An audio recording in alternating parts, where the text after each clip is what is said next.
Endoviso. Kutenda mu mukaaga tifama. Ekintu eky'omuziki.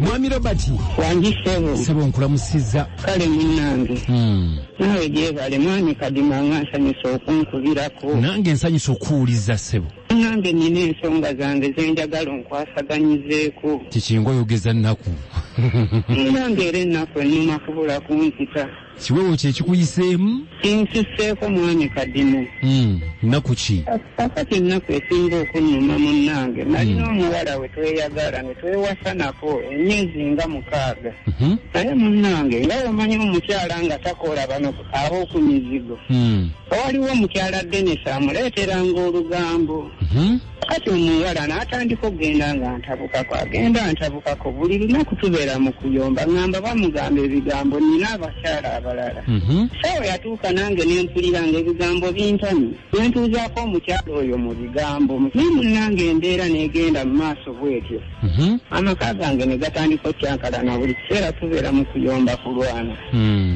kale munnange ekyaddirira omukyala bw'atyo yandekawo n'agenda kakati mu kugenda banga lyemmaze nga ndi bwomu mpulira kati omutima gutandise okunnuma omuntu wange mwetaaga mwalina abaana twali tetunnazaala nga tetunnazaala naye mbadde nsaba bambi omukubire ku ssimu omwo neegayirireko omuwala oyo bamuyita Saara ye Saara ekyokitabula amaze ebbanga ki ng'agenze amaze ebbanga kati lya mwezi mulamba mwezi nga gukyali muto mwezi gukyali muto ekitegeeza nti yabadde yakagenda naye sirina mirembe bangi nkuwulira enjogera ewulikika obadde toyinayo bantu balalala sirinayo munnange oba olina bye wamukola ebibi ennyo oba wamukuba oba wakola ki tekina kibi kye namukola okuggyako obutakkaanya nga naawe obumanyi kubanga bubaawo mu maka omuntu toyinza kukola birungi 10 ku 10 nga malayika kituufu naye kati ebigambo ebyamuleeterwanga bye byatuviirako okwawukana byebyabale ye yakimanya nti mwali mu bigambo baali bakkonjera tannakimanya kuba singa yakimanya singa yankubirako dda ku ssimu naye alabika ye alina abamukakasa nti bituufu gwe wamugoba n'omugaa nti genda namugamba tambula onviire nga mpulira nkooye ng'owulira okooye nga nkooye munnange newe munnyonnyola tawuliriza nembeera ku situesi nga woomanyi omusajja otuuka n'okudda waka nga weeraliikirira ogamba ate kati nzirayo olubazo neŋŋamba ekimbuza emirembe kiki omuntu ono kanjira muwummulamu naye nga sigamba nti namugoba simwagala Robert wangi Sebo oŋambye Esaara Sebo kati yalaga ali mu bakadde be aliwo ali mu bakadde be saawa zino Sebo kati nno tovaako tumukubireko twogere naye kuba ennaku yonjiwulidde bambi kale Sebo tovaako kale Sebo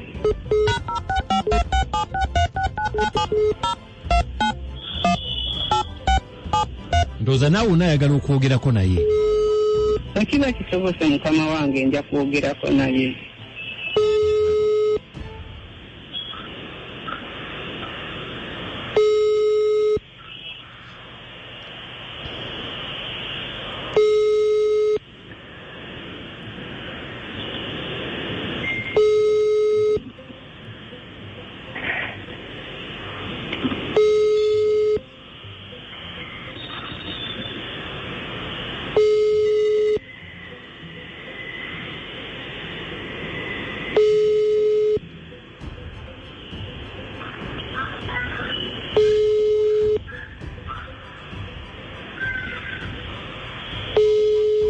takwata essimu tabeera nayo abeera nayo kamuddemu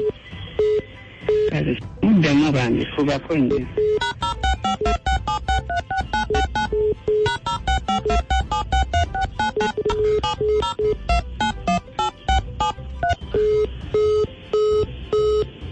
bannange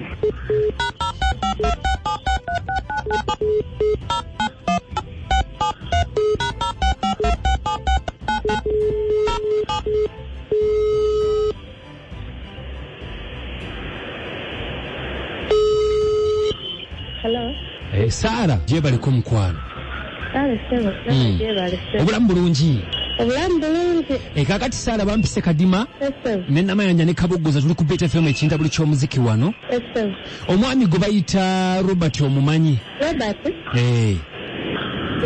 Mumanyi. Okay, Robert yatugambe nti boyfriend. Yali. Kati Robert atukubidde essimu ng'akaaba amaziga wano. Nga kyeki mukaabe. Robert ng'ayagala muddingane kuba tugambe nti kati mwakaawukana omwezi mulamba baakuleeteranga ebigambo biki ne mwecyangamu awo n'akugoba n'ogenda. Kankubuuze.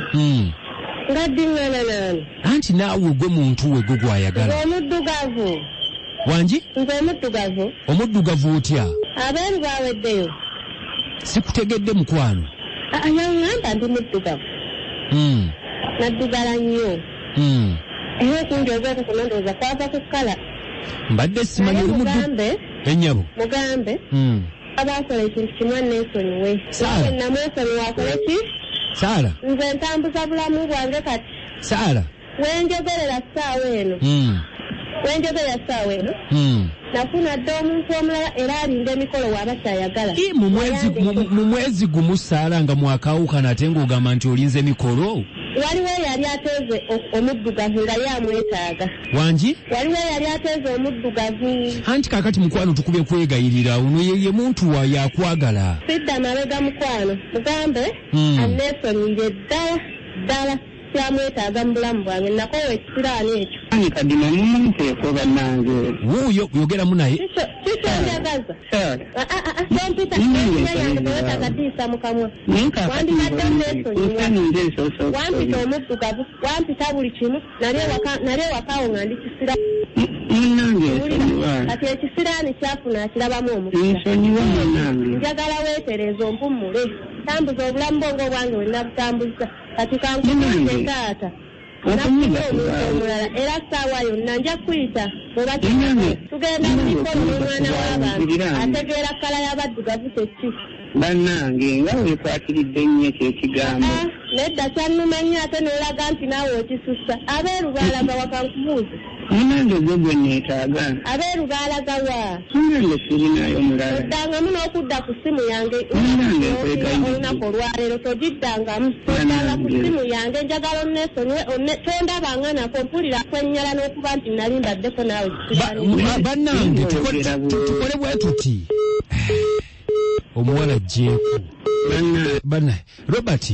Abanjisebo. Omuwala wamuvuma. Ate kati munnange nga womanyi ebyokutabuka kati ye siyinza kwogera byeyanvuma nange yanvumanga. Katugenda kukola tutya nga alabika nga ataamye. Ataamye naye kaakati omanyi mwami Kadima. Badde nsaba ndowooza nja kufuna enkwasaganya endala gye mbakwasaganya menyanzeko. Katufune abawuliriza batulabe kye bagamba batuwe ku magezi. Mwami Kadima kale bambi neeyanziza nnyo. Mukwano naye tukusabira bambi kijja kuggwa. Kale bambi fanyine. Kati otokaaba. Fanyine mwami Kadima sirina mirembe. Olina mirembe. Nyumirwa omuziki n'ebisesa. Kigenze kitya. Ni Kadima Namayanja ni Anko Kabogoza. Beta FM. Ekinta buli ky'omuziki. Kisinga. Bimpeddeko. Owulidde muganda wa? Si byangu. Sajja. Mwepanka. Sirina mirembe. Bannaye gwe omuntu waliwo omuntu abanga yakusensera mu mutima. Bannange Robert sika maaso kubanga kyenda by'omuwala takyadda revanse. Wamuvuma nnyo naawe n'omulangira obuddugavu. Ate olabika wamuvuma bingi kuba munyiivu. Naye sika maaso otakyadda mabega n'amalinda ekawuko. Omuwala alina obusungu. Nze Katogo Different Busiika. Ekyo kigenda eri abasajja bonna abalina abakyala. Nti gwe gw'olabanga omubi omuddugavu gw'olabanga ebisiraani ate eri yamuteeza amulabamu omukisa. Omwami yeetereeze omukyala amuleke mbulamu obupya agende n'abeeru bafudde. Nze Katogo Different Busiika. Kadima, assalamu alaikum wa rahmatullahi wa barakatuh. Wa assalamu haji. Mukwano mwebale kutuweereza. Amanya nze Haji Kasole Rashid Ngambera Kabowa. Ekyo nno kiwa abantu ekyokuyiga. Nti obusungu tubukendeezenga ku bantu bannaffe. Kati omwami oyo yakozesa obusungu bungi nnyo ng'avuma omukazi n'okumugoba. kati akaseera kano yejjusa naye nze kyenjo musaba obugonvu bw'olujegereke maanyi gaalo ayongere kugonda kubanga omukyala ayinza n'okuba nga tannaba kufuna muntu mulala obula nga amulumya bulumya Hajati wuno nze sigadde ndi Haji Kasule. Mukwano Kadima we balatuweereza amannya Hajati Namponyiwa ne Kabowa naye mukwano Kadima nkubuulire babayimbira dde obuyimba omukazi ssente babayimbira amayembe g'eggaali naye era abasajja tebayiga omukazi gw'oba naye okumugoba temusooke nga mwebuuze nga tonnamugoba kati wuyo alaajana naye ng'omukazi takyadda sigadde ndi Hajati Namponyiwa Kabowa. Kabogoza bannaffe batugambe Dibro. Yes, njagala okubategeeza omuyimbi yenna ali eyo ng'oyagala ku recording olimba mu studio gwa mukisa weeguli leka kutuulya kitone ky'abantu abeereyo n'ebitone ng'atyagamba yeetya alina ennyimba ze yaziiya agamba oba ekitone nkirina naye ng'ate osobola gwe omuyimbi ali eyo jangu nkubire ku ssimu ene 0702 23 tulina studio erika mwocha wano bagita Dibro Music Studio tuli recording ennyimba z'abayimbi tubayambako zinoonyeza akatale ku audio ne ku video omuyimbi ne obanga gwe bunundi gwo ogusooka wadde wayimba dda oba gwe gusooka oluyimba tuli recording and luvayo lwakabi nnyonnyonnyo gwe omuyimbi nkubira ku ssimu eno tuli recording oluyimba lwo eri 0702 23 kale nkomawo n'ennyimba 12 esinga okwokya munange gw'oyita omubi eriya muyita Queen musule bulungi mweraba.